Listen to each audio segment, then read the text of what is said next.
19세기 미국의 유명한 크리스찬 작가 마크 트웨인은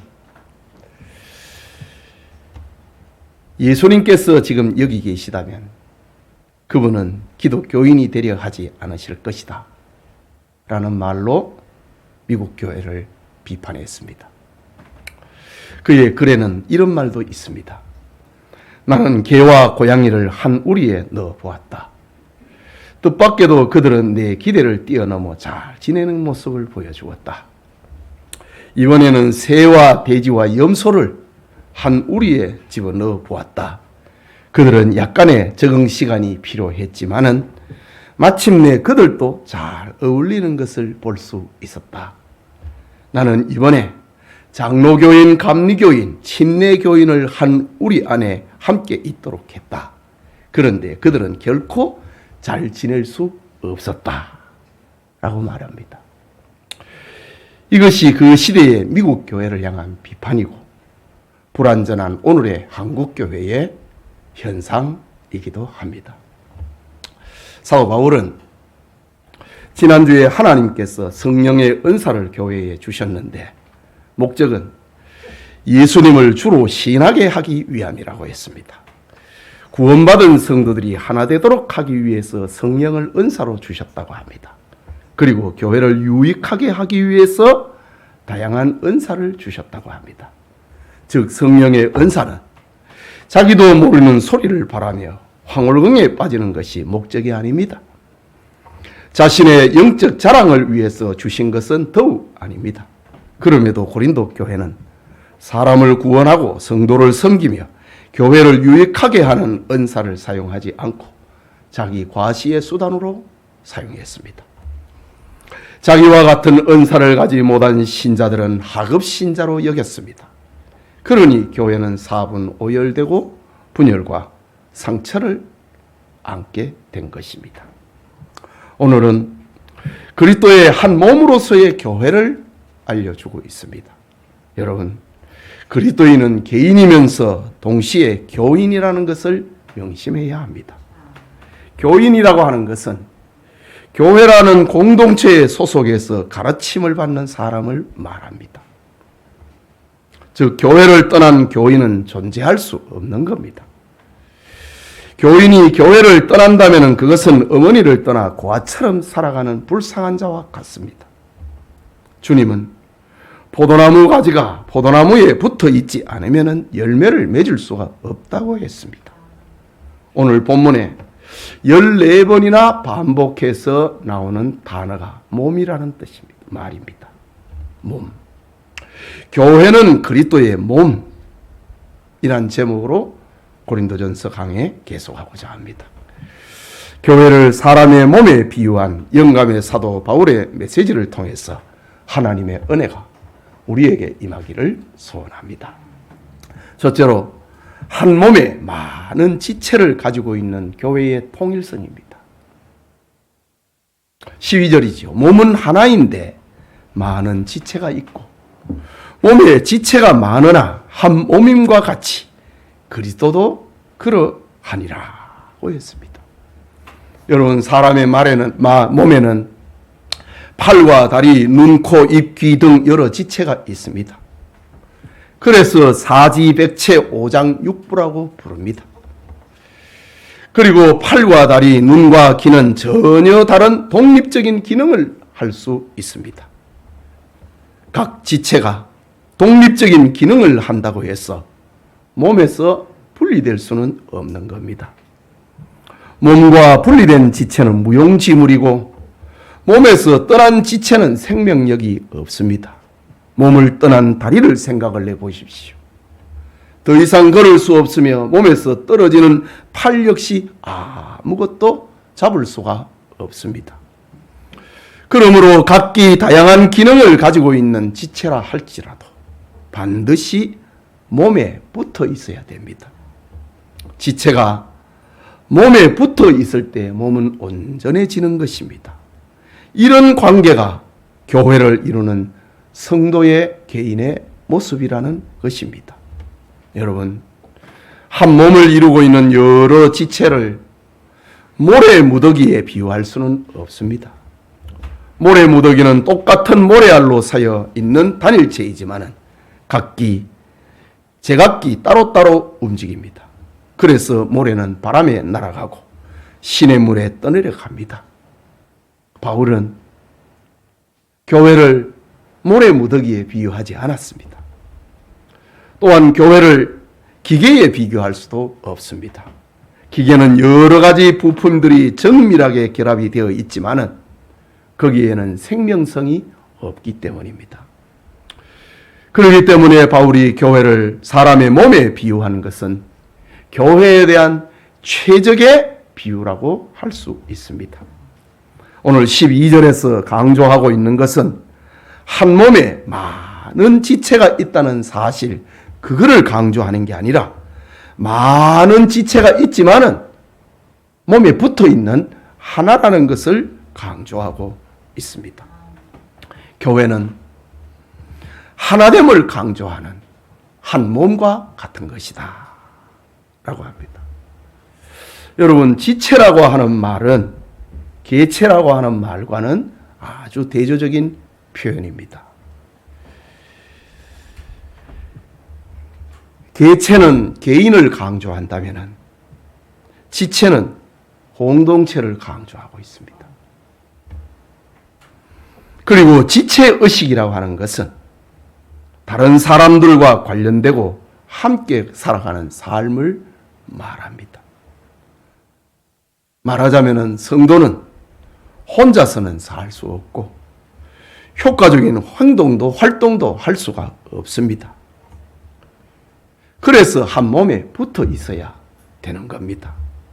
이것이 바로 한 몸에 많은 지체를 가지고 있는 교회의 모습이라는 것입니다. 계속해서 13절을 봅니다. 우리가 유대인이나 헬라인이나 종이나 자유인이나 다 한 성령으로 세례를 받아 한 몸이 되었고 또 다 한 성령을 마시게 하셨느니라 했습니다. 성령으로 산다는 말이지요. 바울은 여기서 교회의 또 다른 특징을 알려주고 있습니다. 교회는 인간적인 담이 존재할 수 없다는 것입니다. 성령님이 모든 성도들의 심령에 역사하여서 인간적인 구분과 벽을 허물었기 때문입니다. 교회는 인종도 민족도 지역도 신분도 문화도 성도와 성도를 구분하는 담이 있을 수가 없습니다. 성령 안에서 모든 성도는 동등한 자격을 가지고 있는 한 몸이기 때문입니다. 그것을 설명을 하면서 바울은 유대인이나 헬라인이라 라고 했습니다. 여러분, 유대인들이 어떤 사람입니까? 그들이 생각하고 있는 이방인은 지옥의 땔감으로 생각을 하는 이방인입니다. 그런데 유대인을 이방인과 성령이 하나로 만들었다고 합니다. 또한 종이나 자유자라고 했습니다. 이것은 노예와 자유 시민을 말하는데 단순한 국적과 사회적인 신분의 차이를 넘는 양극단의 상징입니다. 그럼에도 이들 모두가 하나가 되었습니다. 어떻게 이런 일이 가능할 수 있는가? 세상의 어떤 정치와 이데올로기도 사람을 하나로 만들 수가 없는데 어떻게 교회를 하나로 만들 수 있단 말인가? 무엇이 유대인과 이방인을, 자유인과 종을 하나로 만든단 말인가? 오늘 성경에 다 한 성령으로 세례를 받아 한 몸이 되었고 라고 합니다. 또 다 한 성령을 마시게 하셨느니라. 유대인과 이방인을 하나로 만드는 것, 종과 자유인을 담을 없애는 것, 성령이 하신다고 합니다. 성령이 세례를 주시고 성령을 호흡하면서 눈을 감을 때마다 내가 교만했구나. 그걸 마시는 겁니다. 생각나는 거. 하나라고 했는데 오늘 내가 그래 하지 못했다. 성령이 그렇게 만든다고 합니다. 교인들의 연합은 성령의 세례, 성령께서 각 사람의 마음에 역사하여서 유기체의 연합, 생명의 연합체가 되게 하신 겁니다. 우리 몸에 여러 개의 지체가 있고 그 지체들은 여러 가지 기능을 발휘하지만 이것이 다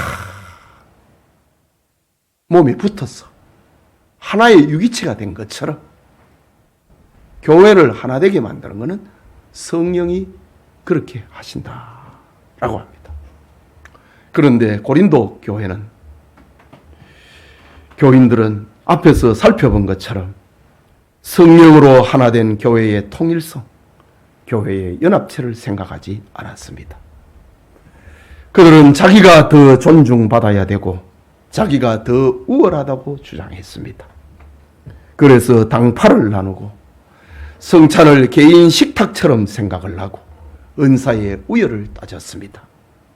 이런 고린도 교회의 바울은 진짜 교회가 무엇인지를 알려주기 위해서 한 몸이다. 연합성, 통일성, 단일성을 사람의 몸에다가 비유함으로 이렇게 들려주고 있는 겁니다. 예배드리는 성도님, 교회는 성령으로 연결된 하나의 유기체라는 사실을 잊지 말고 교회는 그리스도의 한 몸이라는 사실을 날마다 생각하면서 성숙한 신자가 되기를 축복합니다. 그게 둘째로 지체는 서로 의존성을 가지고 있는 교회의 다양성을 가지고 있습니다. 교회는 다양성을 가지고 있는데 서로 의존되어 있다는 겁니다. 우리 몸에 여러 지체가 있지만은 서로를 위해서 존재합니다.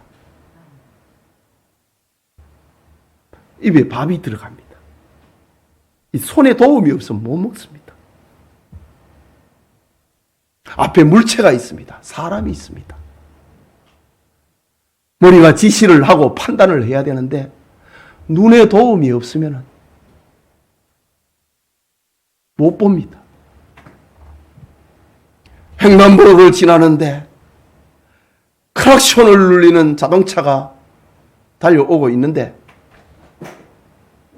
그 위험한 길을 가고 있는데 귀의 도움이 없이는 그 위태로움에서 벗어날 수가 없는 겁니다.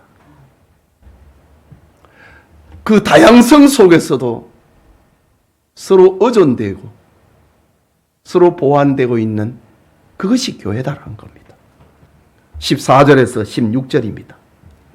몸은 한 지체뿐만 아니요 여럿이니 만일 발이 이르되 나는 손이 아니니 몸에 붙지 아니하였다 할지라도 이로써 몸에 붙지 아니한 것이 아니요 또 귀가 이르되 나는 눈이 아니니 몸에 붙지 아니하였다 할지라도 이로써 몸에 붙지 아니한 것이 아니니라. 아무리 부정해도 너는 교인이라 이 말입니다. 몸에 발과 손과 귀와 눈 등이 많은 지체가 있습니다. 하지만 어떤 지체일지라도 필요 없는 것은 없고 서로 오전되어 있습니다. 한 몸을 이루기 위해서는 서로 도와야 됩니다. 위태로운 것이 눈으로 보고 귀로 들었으면 발로 뛰어야 됩니다. 이것은 고린도 교회의 약한 지체로 생각을 하고 있는 교인에 대한 격려와 위로의 말씀이기도 합니다. 사실 발은 손보다 덜 유용할 수도 있습니다. 귀는 눈보다 덜 유용할 수도 있습니다. 우리가 하루를 살아가면서 우리의 여러 지체 가운데 가장 많이 쓰는 걸, 가장 많이 쓰는 거, 가장 많이 유용한 거 있지요. 그렇다고 해서 나는 오늘 많이 움직이지 않았으니까 발은 소용이 없다. 뭐 물건을 많이 집지 않았으니까 나는 팔이 오늘 필요 없다. 이렇게 하면은 안 되는 겁니다. 고린도 교회는 눈에 띄는 은사와 직책을 가지지 않은 교인이라고 해서 그 약한 교인이 그리스도에게 속하지 않았다고 결코 말해서는 안 된다는 것입니다. 그래서 지난 시간에 우리가 살펴보았지만은 부자들이 성찬을 할 때 자기들끼리 먹어버렸습니다. 가난한 교인들이 오니까 성찬이 끝났습니다. 다음 주에 교회 가야 되나 말아야 되나 그런 생각하지 말라고 합니다. 약한 지체라고 해서 몸에 붙어 있지 않은 것이 아니라는 겁니다. 그렇기 때문에 교회 안에서 어떤 성도라도 나는 필요 없는 존재라는 열등의식을 가져서는 안 되는 겁니다. 교만함이 하나님 앞에서 악한 것처럼 자신의 은사에 감사하지 못하고 열등의식에 사는 사람 역시 하나님 앞에서 죄가 되는 겁니다. 바울은 지체는 서로 보완하고 서로 의존되어 있다는 사실을 들려주고 있습니다. 여러분, 저 피아노가 있습니다. 오르겐이 있습니다. 여러 건반이 있습니다. 가장 많이 쓰는 건 기본 음과 좌우편에 있는 한 옥타브 위로 올라가고 내려가는 그걸 가지고 주로 음악을 칩니다. 낮은 음의 끝, 저 높은 음의 끝 한 번도 안 칠 수도 있습니다. 그런데 건반 하나 빼버리면요 그거 안 사갑니다. 피아노 아니라 이거지요. 건반이 79, 이제 87개입니까? 그 다 있어야 진짜 피아노가 되는 거예요.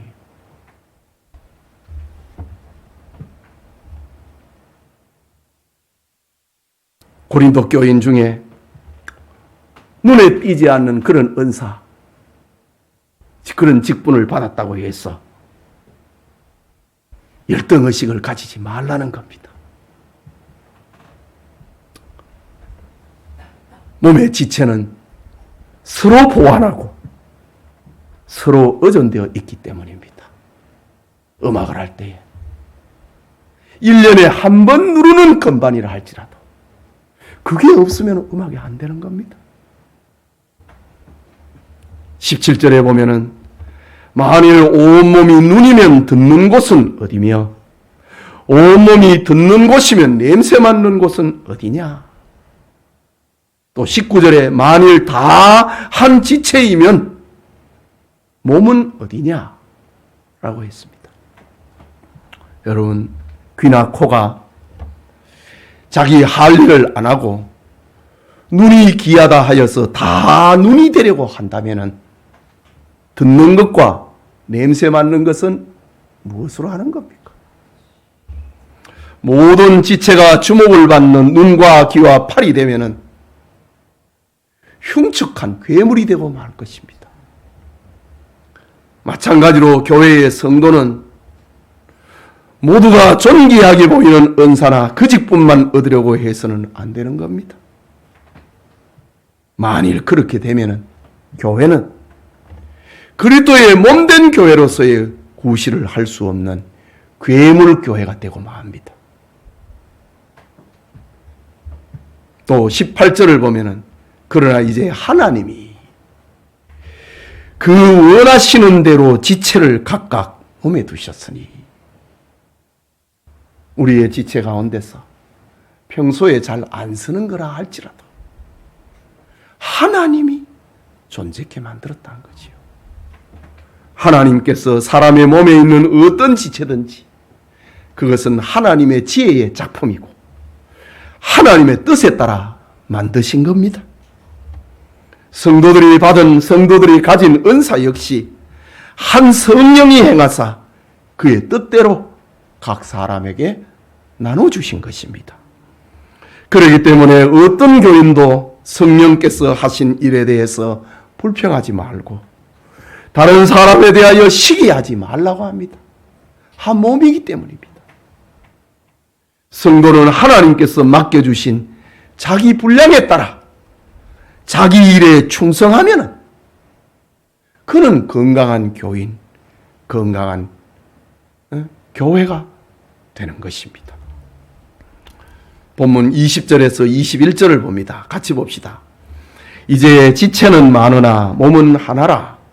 눈이 손들어 내가 너를 쓸 데가 없다 하거나 또한 머리가 발들어 내가 너를 쓸 데가 없다고 하지 못하리라. 여러분, 하나님께서 주신 여러분의 지체 중에 존재 이유가 없는 것은 하나도 없습니다. 교회를 이루는 성도 중에 무시해도 좋을 성도는 없다는 말입니다. 어떤 이는 맹장이 아무 기능을 하지 못한다고 해서 쓸모없는 것으로 치부하고 아예 태어나자마자 떼어버려야 된다. 그렇게 한 100년 전에는 주장을 했습니다. 그런데 과학이 발전을 하고 저 무중력의 상태 올라가니 우주학자들은 이 무중력 상태에서는 맹장이 없으면 몸의 중심을 잡을 수가 없다고 합니다. 하나님께서는 사람을 만드실 때 미래까지 다 보고 만드신 겁니다. 또 새끼발가락은 우리의 지체 중에서 가장 약한 것으로 생각을 합니다. 그래서 이거 없어도 괜찮나 그렇게 생각하는 이들도 있습니다. 그러나 새끼발가락이 없으면 무중력 상태에서 방향을 바꾸는데 어려움이 있다고 합니다. 지난 3월에 우리 동기 목사님들이 일본의 순교지를 방문을 한 적이 있습니다. 그때 이제 너무 많이 걸었지요. 순교지 방문은 주로 걷는 거잖아요. 한 목사님이 뭐가 좀 걷는 게 좀 이상해요. 그래서 이제 같이 둘이 걸을 수 있게 돼가지고 목사님 좀 걷는 모습이 좀 어색합니다. 제가 그랬지요. 그래 하니까 조금 이따 자기 발을 보여줘요. 저 시골에 있는 목사님인데 시골에 올 가을에 거기서 모이기로 했는데 시골에 아주 전주에서 한참 내려가는데 그 시골 교회에서 목회를 하니까 농기구를 다루거든요. 시골 교회에서 목사님이 넥타이만 메고 있으면 대화가 됩니까? 모내기 할 때는 모내기 현장에 가고 감 딸 때는 감 따는데도 이렇게 가서 도와주고 교인들 도와주고 이래 해야 대화가 되는 거예요. 그래 이래 잡초가 이렇게 많아갖고 좀 풀을 벤다고 하다가 기계가 돌아가다 떨어져 버린 거예요. 그래서 오른쪽 새끼발가락이 나가버렸어요. 새끼발가락이 없으니까 제대로 못 걷더라고. 여러분 몸에 없어도 된다 그런 거는 없어요. 다 소중한 겁니다. 하나님이 만드신 겁니다.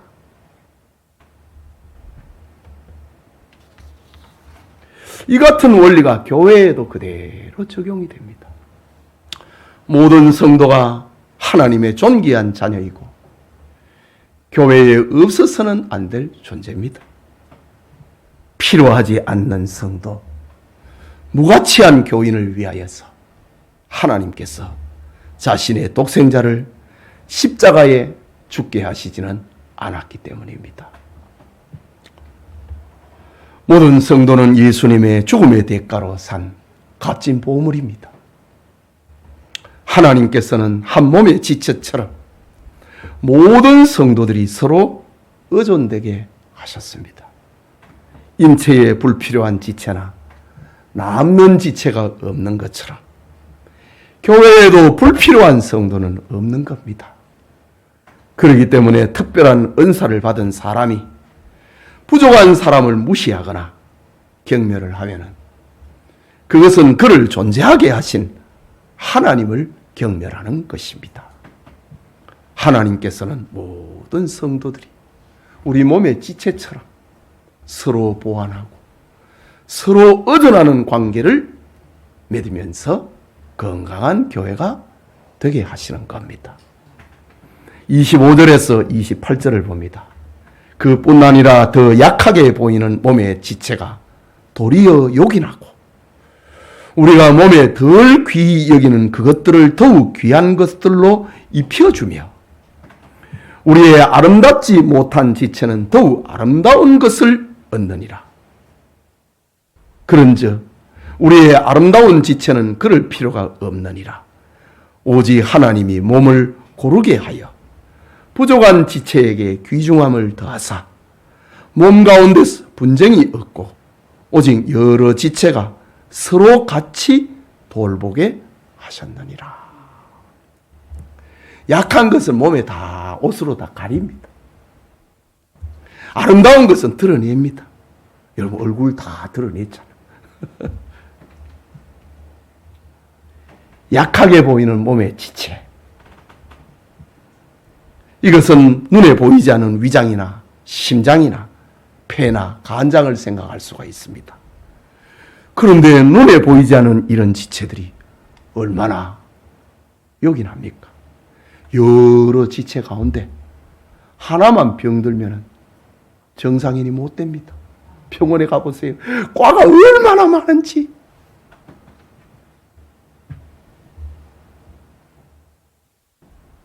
그 수많은 과들이 몸의 그 한 부분을 치료하려고 존재하는 겁니다.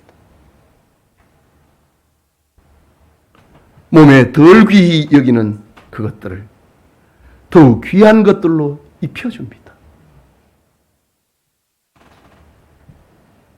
발이 별거 아닌 것 같아도 양말도 신겨주고 예쁜 신, 편한 신도 신겨줍니다. 사람들이 노출하기에 부끄러운 부분을 잘 가려주고 덮어주는 그런 보완성을 말하는 겁니다. 교회의 여러 성도 중에 어떤 성도는 실수가 많고 연약하다고 해서 멸시하거나 비난하지 말고 잘 덮어주고 감추어 주라고 하는 그런 말입니다. 그래야 한 몸이 된 교회의 건강성이기 때문입니다. 계속해서 26절을 봅니다.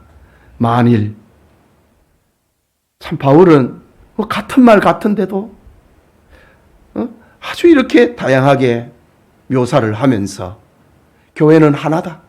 교회는 다양성을 가지고 있다.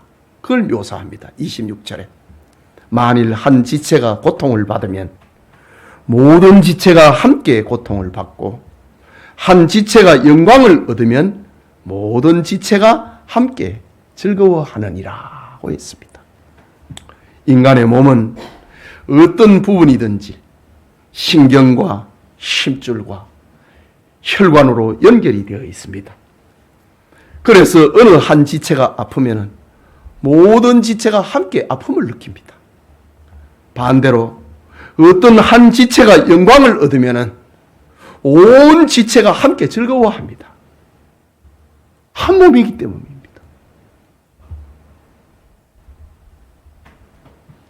주님의 몸된 교회도 마찬가지입니다.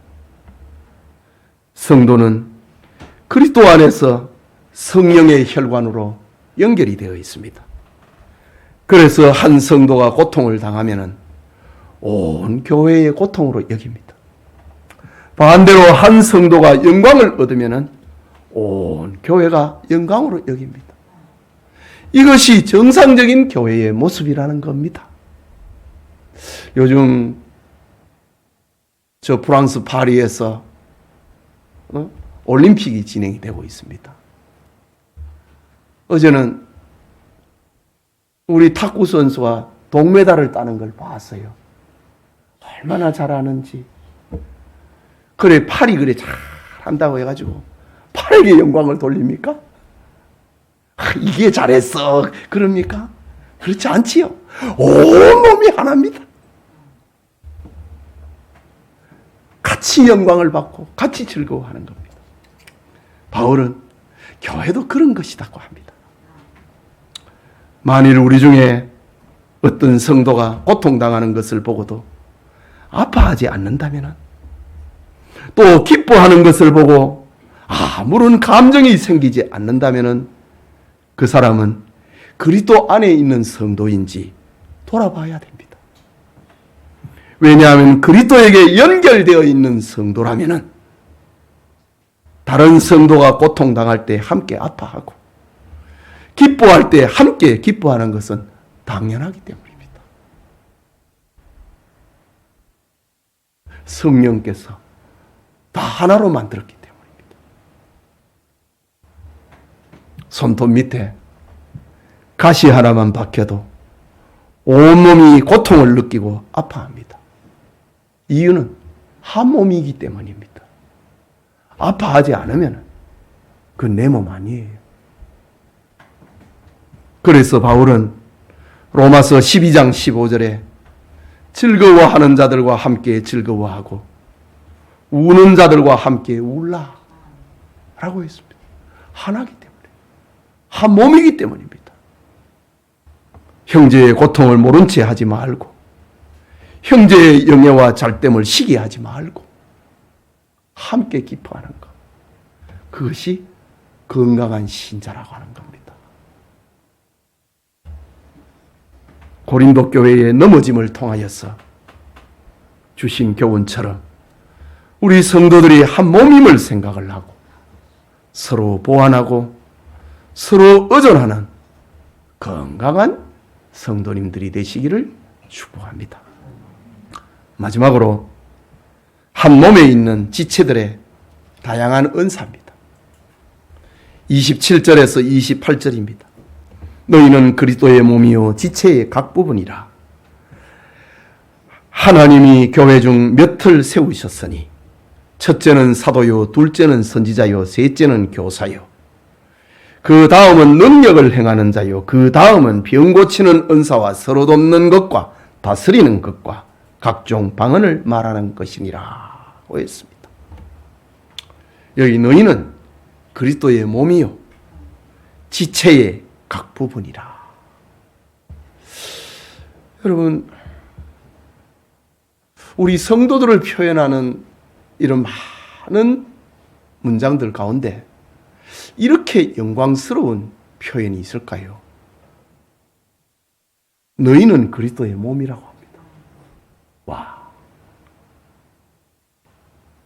우리 보고 그리스도의 몸이라고 합니다.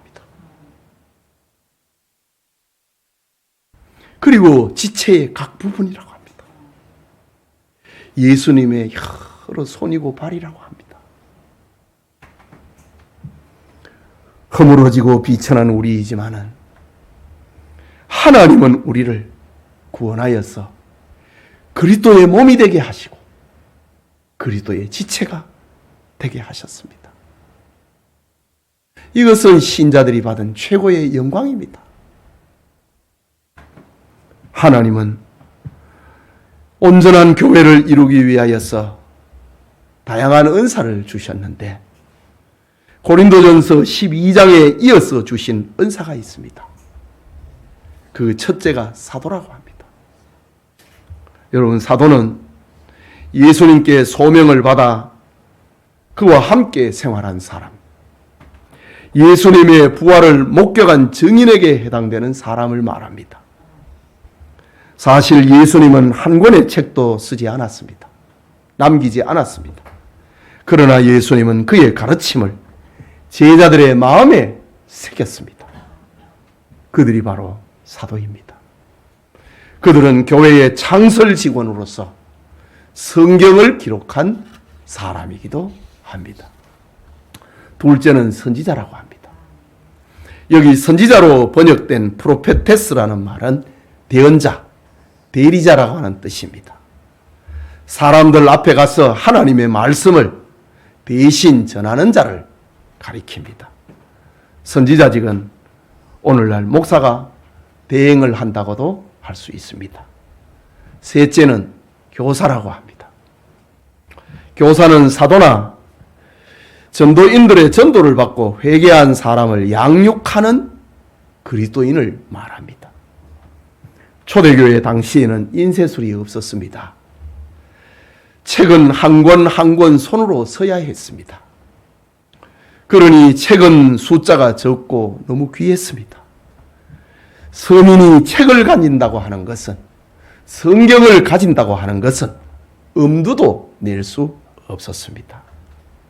그런 상황에서 예수님의 생애나 예수님의 교훈을 구절로 전달하는 일이 얼마나 중요합니까? 그들이 교사입니다. 오늘날 교회에 교사된 자들은 교사의 이런 기원을 생각을 하고 직분의 중요성과 긍지를 가지고 아이들을 돌볼 수 있기를 바랍니다. 책이 없는 시절에 그 책의 내용을 대신 전해주는 사람, 읽어주는 사람, 그게 교사입니다. 우리 주일학교 선생님들, 교사의 기원은 그런 것입니다. 그 다음은 지난주에 살펴봤던 능력을 행하는 자, 병 고치는 은사라고 합니다. 그 다음에 서로 돕는 것이라고 했습니다. 이것은 구제를 맡은 집사직을 말하기도 합니다. 그리고 다스리는 것, 교회를 다스리는 장로나 감독의 직분을 말하지요. 그 다음은 각종 방언을 말하는 것이라고 했습니다. 여러분, 세상의 은사와 직분의 특징은 무엇입니까? 지위가 높으면 높을수록 많은 사람의 섬김을 받습니다.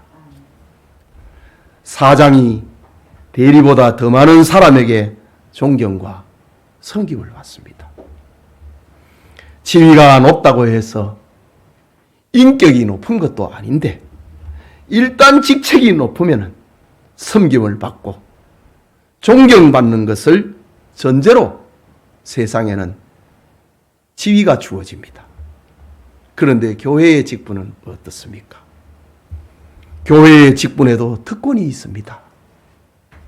그것은 바로 그 특권은 섬김을 받는 것이 아니고 도리어 섬기는 겁니다. 이것이 하나님께서 직분자를 세우는 목적입니다. 제가 우리 교회에 장로님을 세우고 권사와 안수 집사를 세울 때, 교육을 할 때 이런 얘기를 합니다. 장로님은 교회에 자리가 없습니다. 섬기는 것이, 낮아지는 것이 장로님의 자리입니다. 그렇게 장로의 직분의 위치를 각인을 시킵니다. 세상에는 사장, 이사, 높은 자리에 올라갈수록 거느리는 사람이 많습니다. 존경받는 것도 많습니다. 그러나 교회는 높은 자리에 올라갈수록 낮아져야 됩니다. 에베소서 4장 12절에 보면은 직분의 목적에 대해서 기록합니다. 이는 성도를 온전하게 하며 봉사의 일을 하게 하며 그리스도의 몸을 세우려 하심이라고 했습니다. 섬겨야, 낮아져야 삐뚤어진 나무가 세워지고 약한 교인들이 힘을 얻을 수가 있는 겁니다. 마태복음 20장 28절에 예수님께서는 인자가 온 것은 섬김을 받으려 함이 아니라 도리어 섬기려 하고 자기 목숨을 많은 사람의 대속물로 주려 함이라 라고 했습니다. 예수님이 이러하셨거든 그를 따르는 제자들은 어찌해야 되겠습니까? 교회의 은사자들이 가지고 있는 그 특권은 섬기는 것이다 라는 겁니다. 그러니 지금 고린도 교회는 너무 무질서하고 인본주의 교회가 되었습니다. 왜? 섬김을 받으려고 하니까, 존경을 받으려고 하니까, 명예를 받으려고 하니까 인본주의 교회가 되어버렸지요. 교회의 은사, 교회의 직분은 세상과 다르다는 것이지요. 존경받는 것으로 생각을 하니 교회는 교회가 되지 못한 겁니다. 그러니 분열과 상처와 무질서함의 소식이 바울에게까지 들려와서 교회는 그런 것이 아니다, 그것을 지금 들려주고 있는 겁니다. 여러분, 교회의 은사자, 교회의 직분자는 섬김의 본이었던 주님을 닮아가야 합니다. 자신의 명예를 추구하는 욕망을 절제해야 하지요. 그리고 성도들로부터 목사님, 장로님, 집사님, 권사님으로 불릴 때마다 섬기는 자로 세움을 받았다는 사실을 잊지 말아야 됩니다. 내가 누군데? 이러면 교회 안 됩니다. 목사님, 이라고 할 때 나는 섬기는 자로 부름받았다. 장로님, 이라고 부를 때 나는 섬기는 자로, 충성하는 자로 부름을 받았다. 그걸 생각해야 건강한 목사가 되고 건강한 장로가 되는 겁니다. 계속해서 29절에서 30절입니다. 같이 읽읍시다. 다 사도이겠느냐? 다 선지자이겠느냐? 다 교사이겠느냐? 다 능력을 행하는 자이겠느냐? 다 병을 고치는 은사를 가진 자이겠느냐? 다 방언을 말하는 자이겠느냐? 다 통역하는 자이겠느냐? 라고 합니다. 여러분, 모든 신자가 다 목사가 될 수 없고 다 장로나 다 교사가 될 수 없습니다. 다 능력 행하는 자도 될 수 없고 다 병 고치는 자도 될 수가 없습니다. 그리고 다 방언하거나 통역하는 자가 될 수는 없는 겁니다. 고유한 역할, 기능이 있다는 것이죠. 교회를 섬기기 위하여서.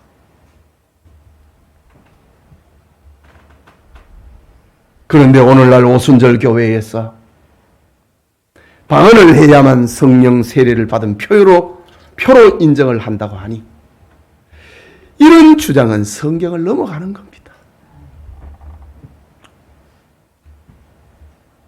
또한 과거에 한월산 기도원에 목사님이 계십니다.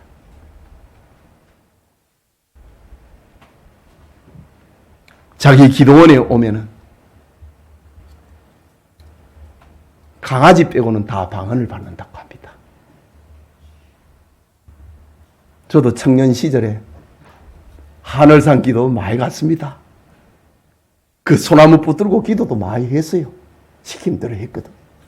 제가 직접 들었습니다. 방언을 못하면 한턱 때려요. 개도 받는 거 니는 못 받냐고. 개 빼고는 다 받는데 너는 못 받느냐. 제가 직접 들었습니다.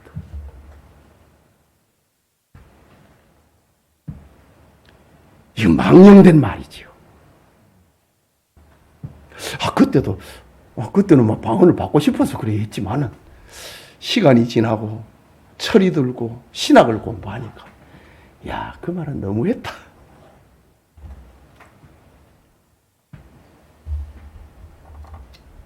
이 얼마나 비성경적인 표현이고 은사를 주시는 성령님을 모독하는 말입니까? 그렇게 능력을 행해도요, 그 끝이 안 좋더라고. 돌아가셨습니다. 끝이 안 좋아요.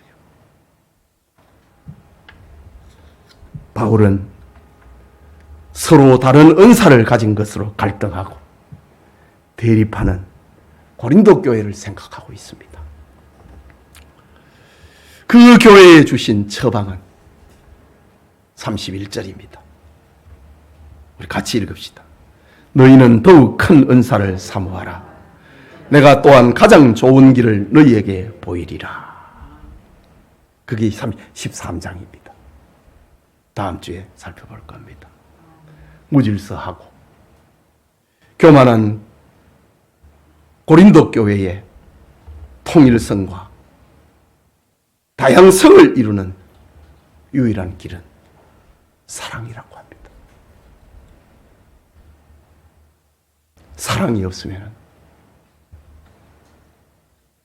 하늘을 움직여도 그 소용이 없다고 합니다. 예배드리는 우리 영천의 성도 여러분, 그리고 오늘 헌신하는 여자 6구역 헌신 예배 회원 여러분, 바울은 교회론을 설명을 하면서 한 몸에 많은 지체를 가진 교회라고 했습니다. 이것은 교회의 단일성을 말하는 겁니다. 교회의 여러 지체는 서로 보완하고 의존되어 있다고 했습니다. 이것은 교회의 다양성을 말하는 겁니다. 한 몸의 여러 지체는 고유한 자기 기능, 자기 은사가 있다고 했습니다. 이것은 우월감이나 열등의식을 가지지 말라는 뜻입니다. 이유는 영광도 아픔도 함께 받고 함께 느끼는 한 몸이기 때문입니다. 우리 모두 그리스도의 손과 발이 되어서 많은 사람을 주님에게로 인도하고 하나님이 우리에게 주신 사명을 감당하는 복이 우리에게 있기를 축복합니다. 우리 같이 말씀을 생각하고 기도합시다. 예. 교회는 한 몸과 같은 것이다. 교회는 한 몸에 여러 지체가 있는 것처럼 서로 보완하고 서로 의존되어 있는 것이다. 교회는 여러 지체들이 자기 기능을 가지고 있는데 그 기능들은 하나가 무시를 당하면 다 슬퍼하는 것이고 하나가 영광을 받으면 다 같이 기뻐하는 것이다. 그러니 우열이 어디에 있는가? 교회는 하나이지 않느냐? 너희는 그리스도의 몸이다. 너희는 몸의 그 지체들이다. 우리는 이 영광을 입은 자들이 되었습니다. 우리는 주님의 몸입니다. 주님의 일을 하는 여러 지체를 가졌습니다. 그러니 이 안에서 싸우고 이기고 지고 누가 낫다 못하다 이거 아니라는 겁니다. 서로 협력하고 사랑하고 복음을 전하고 위로하고 치료하는 것, 이것이 교회가 가지고 있는 기능이고 사명이다. 함께 기뻐하고 함께 슬퍼하는 것, 이것이 건강한 교회라고 합니다. 여러분은 이 교회의 지체의 어떤 부분입니까? 나는 쓸모없다, 나는 존재감이 없다, 그런 열등감을 가지지 마십시오. 그거 하나님 앞에 죄를 짓는 것입니다. 나밖에 또 누가 있느냐? 그래, 교만한 마음도 가지 마십시오. 우리 말씀을 생각하면서 내게 맡겨주신 직분, 목사는 목사로, 장로는 장로로, 권사는 권사로, 집사는 집사로, 구역장은 구역장으로, 교사는 교사로, 전도회 회장은 전도회 회장으로 그 기능을 발휘하면 되는 겁니다. 그 기능을 잘하는 것이 건강한 신자입니다. 이것이 모여지면 건강한 교회가 되는 것입니다. 우리 같이 기도합시다. 자비하신 하나님 아버지, 은혜를 감사합니다. 오늘 주일 오후 시간에 교회는 그리스도의 몸이라고 하는 말씀을 받았습니다. 교만함과 열등 없이 이런 일이 왜 일어나는가? 교회를 알지 못하기 때문이라고 했습니다. 왜 교회에서 다툼이 일어나는가? 그리스도의 한 몸이라고 하는 교회를 알지 못하기 때문이라고 합니다. 왜 교회에서 무시를 하고 교회에서 남의 치부를 말하는가? 내 몸의 약한 부분을 내 눈이 내 입이 욕하지 않은 것처럼, 감싸주는 것처럼 하나님, 교회는 하나라고 했습니다. 이 세상에 이렇게 아름다운 표현들이 어디에 있습니까? 우리는 그리스도에게 연결이 되어 있는 형제 자매요, 하나입니다. 이 세상은 무너져도 하나님의 말씀은 무너지지 않습니다. 고린도 교회의 연약함을 통하여서 우리가 어떤 교회를 세워가야 하는가?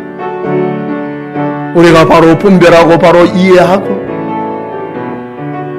적용을 하면서 살아가는 그런 건강한 신자들이 되게 하여 주시옵소서. 하나님 아버지, 은혜를 감사합니다. 교회는 그리스도의 몸이라고 했습니다.